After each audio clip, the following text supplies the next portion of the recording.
There is something about a promise that keeps a person going. Not just any promise, but a promise made by someone who actually has the power to follow through on what they said. And that is what makes God's promises different from everything else we hold on to in this life. When God says something is going to happen, it is a declaration from the only being in existence who has never once started something and left it unfinished. Think about that for a moment. Not one thing God has ever set in motion has fallen apart midway. Not one. We live in a world where people start things and don't finish them. Projects get abandoned, relationships fall apart, plans collapse, promises get forgotten. But God has never once looked at something he was doing and said, "You know what, I don't think I can pull this off." That has never happened. And it never will. So when we talk about the idea that God will make it happen, we are not talking about blind optimism. We are not talking about telling yourself something good is coming just to feel better. We are talking about something grounded in the very nature of who God is. God is not a being who announces things he cannot deliver. His word and his ability to perform that word are perfectly matched. Isaiah 46 verse 11 says, "I have spoken it, I will also bring it to pass. I have purposed it, I will also do it." That verse doesn't need a lot of unpacking. It is as plain as language gets. What God speaks, he brings to pass. What he purposes, he does. There is no gap between what he says and what he does.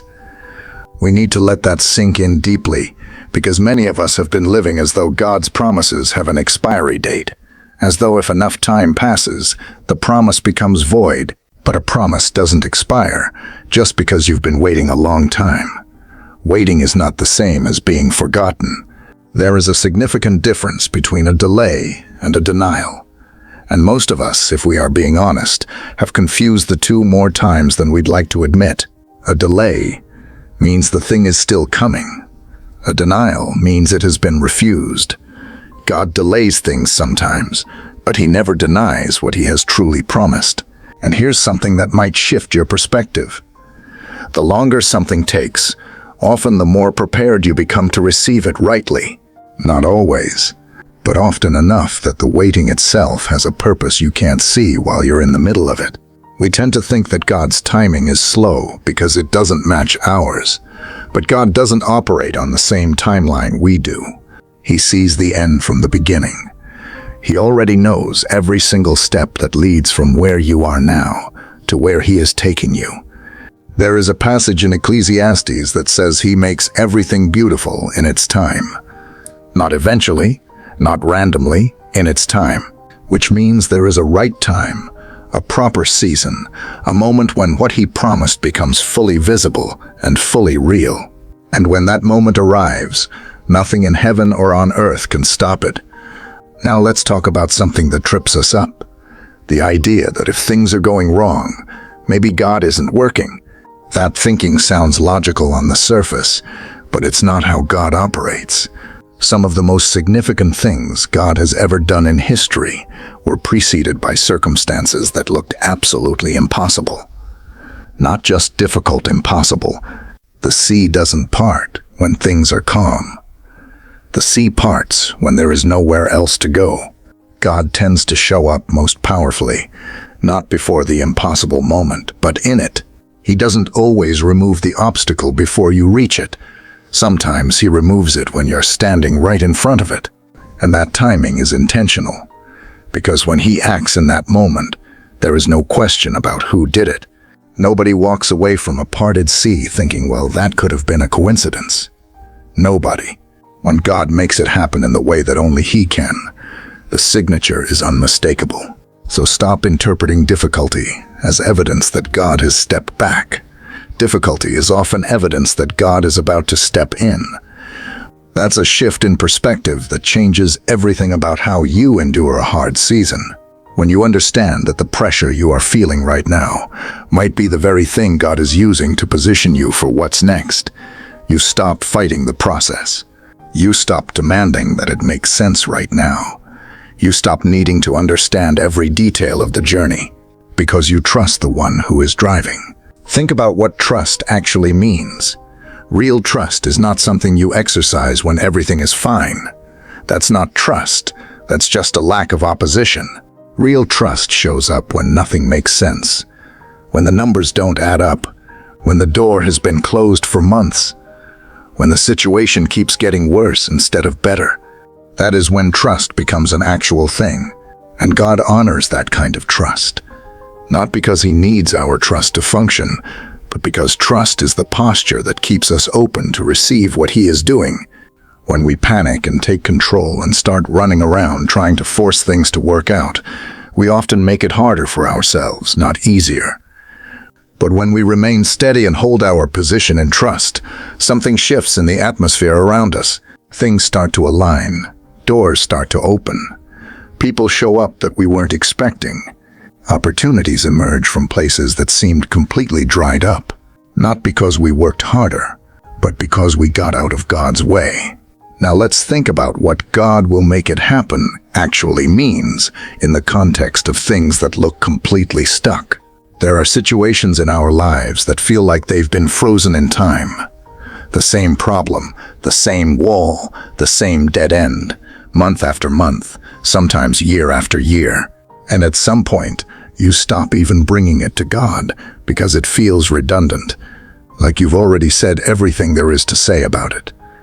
But here's what I want you to understand. A situation that hasn't moved yet is not a situation that cannot move. Stuck is a temporary condition. It is not a permanent address. God can move what has been unmovable. He can break what has been unbreakable. He can open what has been completely sealed shut. And He can do it in a single moment, not in a season, not in a process, in a moment. One word from God, and the frozen thing thaws.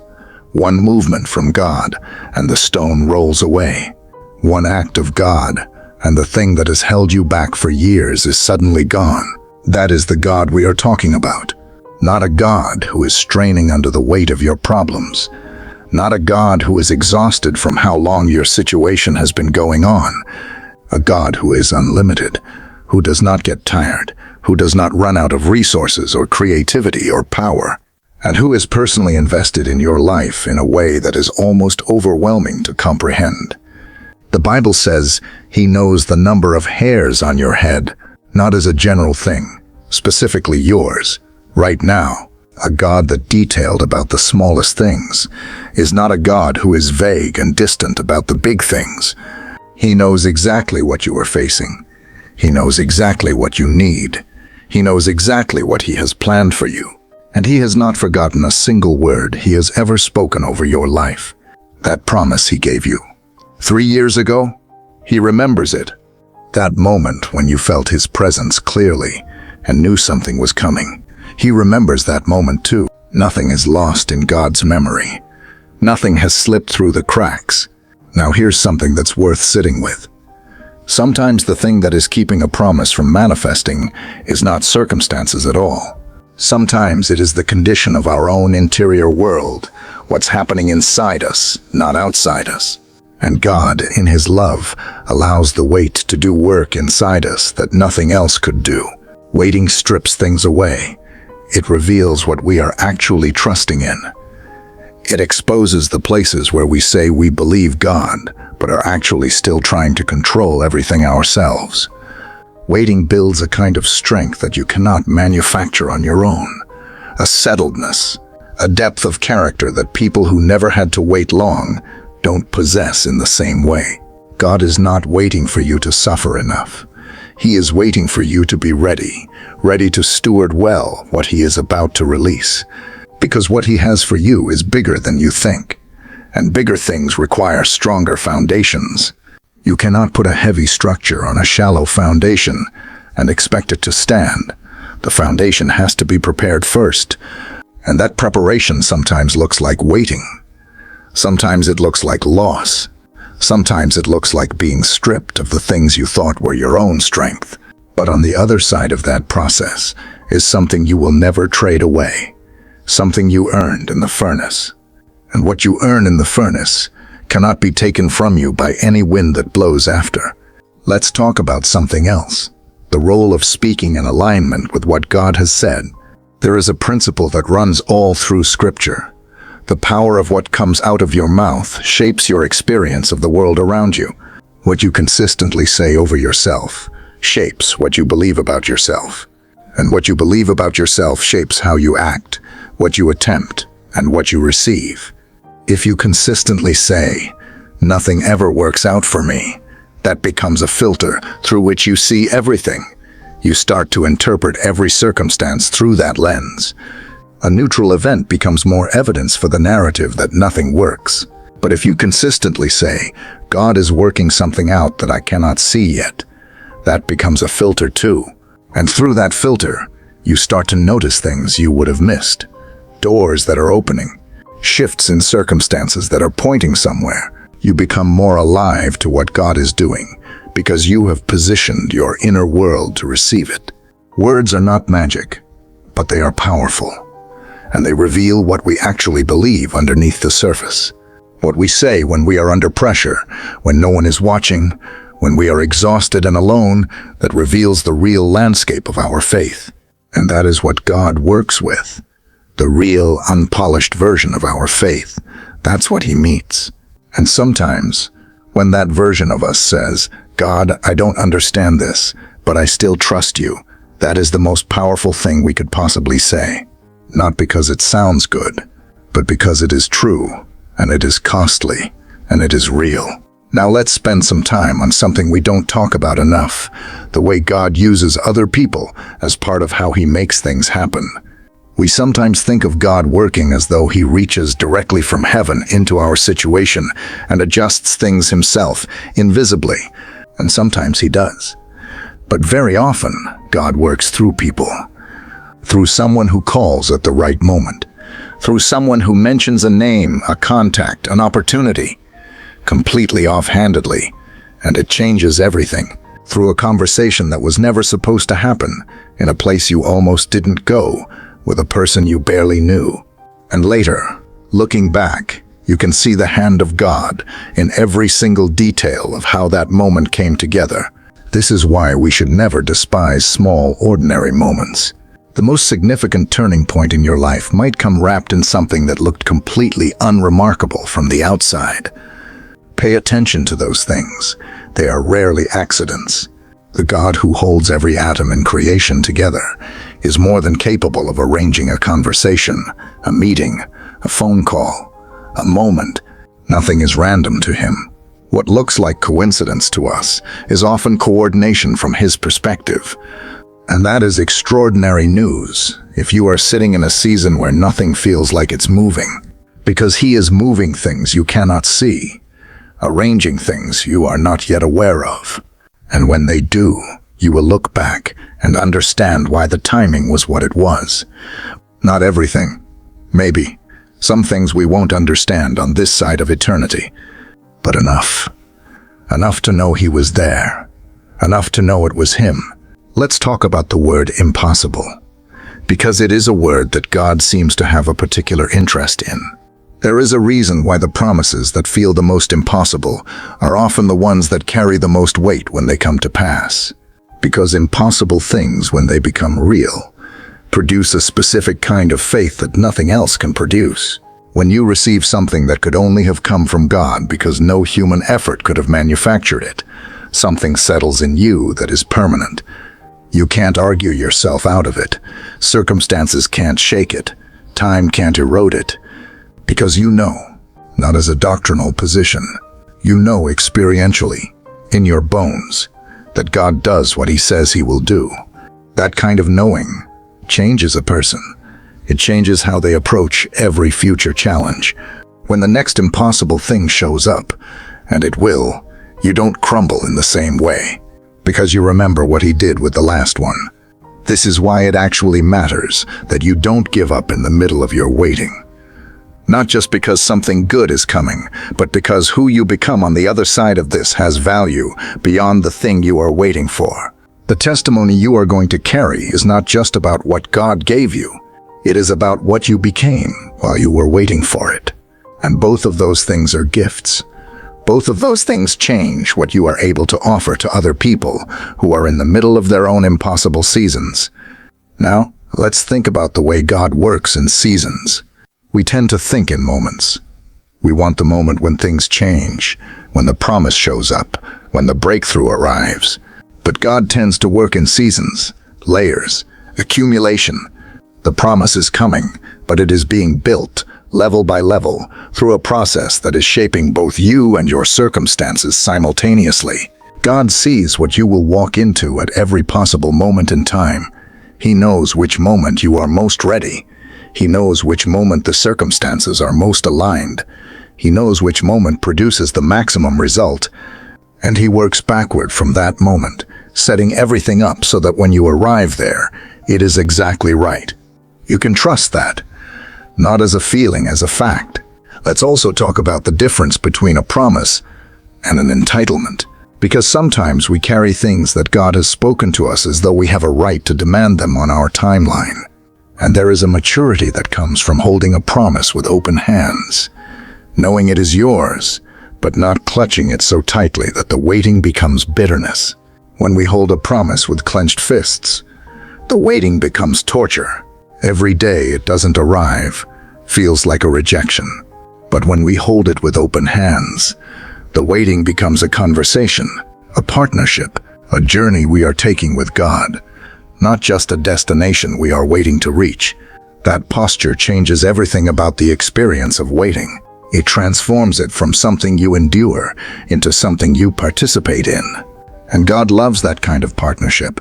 He loves when you are actively engaged with Him in the process, not passive, not resigned, but present and expectant, and walking with Him through it. That is a quality of relationship that the promise itself, once received, might not produce as richly. Because when the promise arrives, the journey that led to it is over. The depth of relationship you built on the way, that is permanent. Think about that. The waiting is not just the road to the destination. The waiting is itself a destination, in a sense. A place where you learn things about God, about yourself, about faith, that you could not have learned anywhere else. And looking back, many people who have walked through long seasons of waiting say the same thing. They wouldn't trade it. Not because it was pleasant, it wasn't, but because of who they became in it. Now let me say something about the temptation to take shortcuts.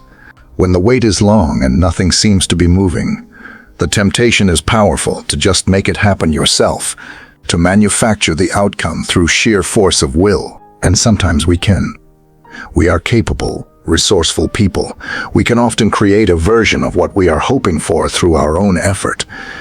But a version is not the same as the real thing. And what we build on our own, without God's timing and God's direction, tends to carry a weight that what God builds does not. Things built ahead of their time require constant maintenance to stay standing. Things built in God's time tend to sustain themselves. There is a lightness to what God builds, a rightness to it. And when you get it, you know it, because you don't feel the strain of holding it up. But what you manufacture on your own always requires something from you to keep it going. This is why the shortcut is not actually shorter. It often produces more work, not less. God's way is not the slow way. It is the right way. And the right way, even if it takes longer to start, tends to last longer, run smoother, and cost less to maintain. Trust that, especially when the shortcut looks so appealing and so logical. The moment you most want to take control is often the moment that would be most costly to do so. Hold on a little longer. Let me also talk about the people around you in the waiting season. Not everyone around you will understand what you are believing for. Not everyone will be able to hold that space with you. And that is okay. You do not need everyone to understand. You need God to understand, and He does. But be intentional about who you allow to speak into your waiting season. Not because you should surround yourself with people who only affirm everything you think. That produces blind spots, not strength. But because a voice that consistently drains your faith, that meets every expression of hope with cynicism or skepticism, has no productive role in this season.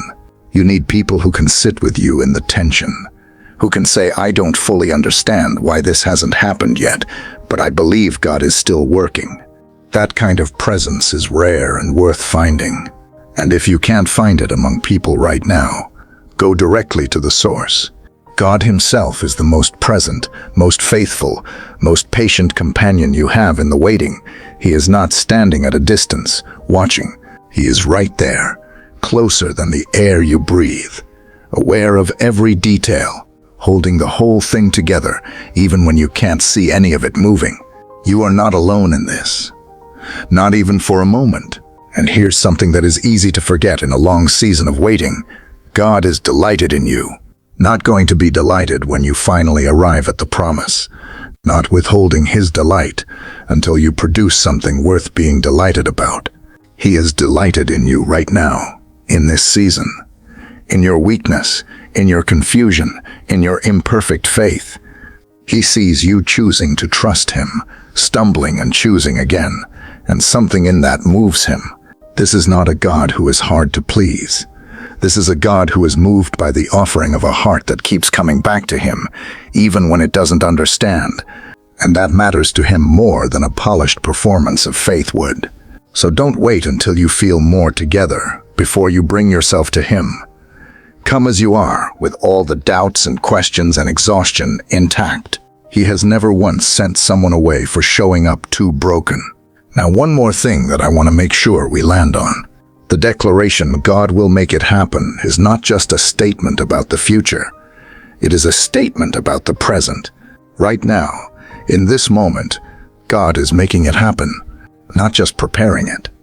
Not just planning it. Not just setting the stage.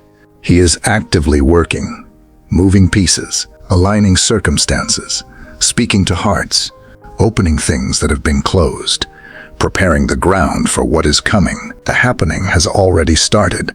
You just can't see the fullness of it yet. And that is actually one of the most exciting ways to live, knowing that something is already in motion that you can't fully see yet. It changes the quality of your daily experience. Instead of waiting for life to begin when the promise arrives, you are living in the tension and anticipation of what is already unfolding around you. Every day becomes meaningful. Every small development becomes potentially significant, because you know God is working, and you are watching for it. And that attentiveness is itself a form of faith. God will make it happen, not might, not if enough good things align, not if you perform well enough, or pray enough times, or figure out the right formula. He will. Full stop. That's not arrogance. That's simply taking God at his word. And taking God at his word is the most reasonable thing you can do when the person making the promise has never once failed to deliver. His track record is unbroken. His faithfulness is not conditional. His power is not diminished by the complexity of your situation, or the length of your wait, or the impossibility of what he has spoken. He is the same God who has always been, and what he has always been is enough. More than enough. So today, in whatever you are walking through, hold on, not because you can see the end of the road, but because you know who is walking it with you.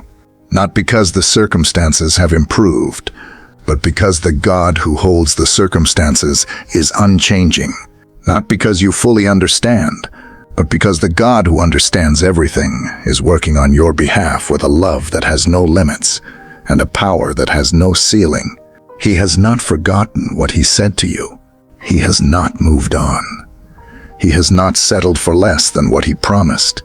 He is making it happen right now, in the unseen places, in the arrangements you are not yet aware of, in the moments that are building toward your moment.